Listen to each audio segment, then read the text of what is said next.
Prepare your black walnut forest for harvesting the black walnuts. This is my forest. It's approximately 20 to 30 years of age. Originally, it was just a cornfield turned into a wheat field, turned into a soybean field, finally an alfalfa field. And then we decided to start planting walnuts, and that was about 1980. We're about halfway in the middle of the forest at this point, and we are a certified forest as well as being a black walnut tree farm. Growing the walnuts not just for the walnuts but for the veneer. And if you notice, the trees are all 10 feet apart and the first branch is up at this point almost 20 to 30 feet high. Now these trees are only 20 years old and they're only approximately 10 feet or 10 inches in diameter. I'm going to walk down the row.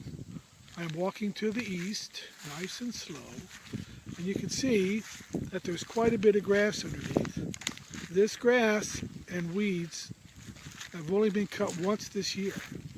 In preparation to harvesting the walnuts, you have to get the grass down to where it's less than 2 inches high, and most of the limbs, which you see on the ground here, like that, need to be shorter so they're not sticking up off the ground. Otherwise, they will interfere with picking the walnuts into the walnut nut wizard. I'm turning to the south, to the north now. As you can see, as I turn around, the trees are all in a nice diagonal row. That was intentional, of course. That's how you prepare your forest for planting as a tree farm. Side of the forest, where you can, the trees on this side are just about the same age as where we were, 25 years and higher. And I have this one tree right here on the very western edge. And where that ring is around there is the mark where last year it had walnut trees, and that's approximately 4 feet off the ground, 3.5 feet off the ground. And you notice as I walk around it, I'm going to pan up and you will see some other trees in the same area that produced a lot of walnuts. And as I pan up, I will go slowly, giving you an idea of just how tall, how far it is up to the first limbs on these trees. And this is looking straight up, pretty big, isn't it? You will also notice on this section here, I have completed mowing around the trees. This is how high and how you want the ground to look when you are done. Now they are ready for harvesting here. It's only about a third of my forest. I have actually cut the grass around there. As a certified forest by the state, I'm only allowed to cut the grass twice a year. My first cutting was the end of May, and that was more of a tree trimming from the limbs that had fallen down on the ground during the winter. And this is my second cutting, which is the middle of August, allowing me to be able to harvest the walnuts when they start falling here in the next 2 weeks, hopefully. And if you look all the way down the end, you can see the contour, and you'll see one brown spot right in the middle of the road there that I'm going to walk up to. And that is a drain that I put in because this area here was also under the same influence of water standing, which would have killed the trees. But you can see they've come out pretty good. And you notice that every other tree is a pretty thick one, and the one right next to it is not. It may even be gone. As you notice, between these two trees here where the drain is, they're missing one tree. That's a 20-foot difference between this tree here and that one there, because that tree that was in between there died away because it was always had wet feet. Northwest corner entering the forest, and you see before you my sign.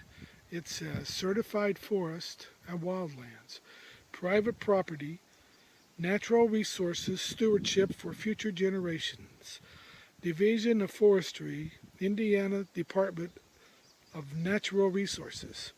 So I guess that means that I'm the natural resources doing it. This is one of the first trees that I planted. And you see it's approximately 12 to 14 inches in diameter at chest level. And as I go up, the first limb on this one is only about 15 feet because it's on the corner. It gets lots of sun. And you will notice it's angled up there. And you can see the knots where the other limbs had fallen and broken off, and it's rehealed itself. And someone wants to ask me a question about trees that are growing at angles, and I never knew what they were talking about, but I have a tree here that has an angle up in the air, and I created that angle because when this tree was lower and smaller, the top of the tree got frostbitten. So I took one of the limbs, 6-liter limbs, and bent it up and tied it off with the other one there and forgot about it. And they kept growing. So now I have a really good part of the tree that would be really good when somebody wants to have a nice piece of wood that's angular. That angular part right there is probably going to be worth as much as the rest of the tree when it gets to be turned into veneer. You will also notice that tree has got 2 circles, white circles around it, whereas this one here only has 1. That's because this tree didn't have walnuts last year, or had walnuts last year, but not this year. I'm sorry, it didn't last year, but it does this year. If you look up, you will see the walnuts up in the tree. Maybe, maybe not. If I see one, I put a circle around it. The tree right next to it, which is only 10 feet away, has 2 circles because it had walnuts last year and it has walnuts this year. North side of the east part of the forest, and you will notice as I zoom into the grass this way, the grass has got one strip on the north side of it which is 2 inches, and the rest of the grass is 6 inches. This was to create a fire break in case we had fire during the summer. I'll bring it back to normal. And there is approximately 40 trees in this row, which makes it about 400 feet. And as you notice, these trees are the oldest trees, the first ones we put in, and they're pretty good round. They're still 10 feet apart. The diameter of them is good. And they are 40 plus feet high. I hope I'm not making you any more dizzier than I am. But I just wanted to show this part of it. And we're going to move on. Northeast corner of the woods forest. You can see my sign over here, same as in the northwest corner. And this tree is one of the original trees that has stood the ground. And if you look at it, it's probably 12 inches at chest level diameter.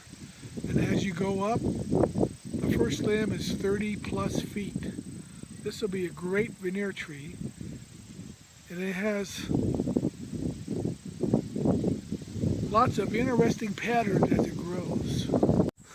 Okay, this section of the forest are the younger trees. They're not more than 8, maybe 10 years old. And you'll notice that they are not very big, and there are a lot of lower limbs on it. And if you're going to train these trees to be veneer trees instead of nut trees, you need to take the bottom third of all the limbs off, which is what we have been doing. This is the time of the year in the fall when we'll come in and go up another 2 to 3 feet, taking those limbs off. And where we have forks in the tree, we'll decide which one is going to be the main fork and which one we shall take off. Like this one here has a fork in the tree.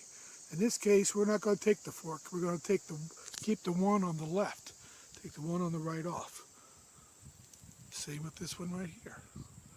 Keep one, get rid of the other one. But that's what it looks like here in the newest section of the woods, including this one here, which is still probably 5 or 6 years old. It doesn't get the sun, it won't last.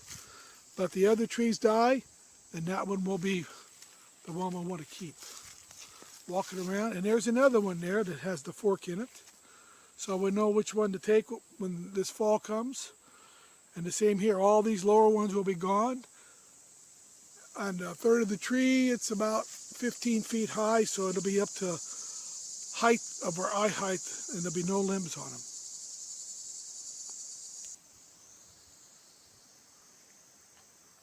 This is the southeast corner. I'm trying to find my sign. Oh, there it is. And there's the sign. And you notice these trees are less than 10 years old, and they're not more than 20 feet tall. This particular area was always wet, so we had to put a little ditch in there. And it's still wet, so we put drains in there. You can see where the brown spots are in the grass. That's where the drain is. Help to drain out so we can keep the trees there. And I'm standing in a grove of bald cypress, which do like the wet ground. However, we put 50 bald cypress in here, and we don't have but 7 left. And you can see they are quite tall, quite big around. They were all placed 10 feet apart. And they're doing well. And if I look down, you'll see there's a drain right underneath me here. And there's one over there. And all these drain into our pond, which is west of here. This is our drainage pond. As you can tell, it's been a long, dry, and hot summer. And I am very weary and depressed and shall sit down and rest. Happy hunting.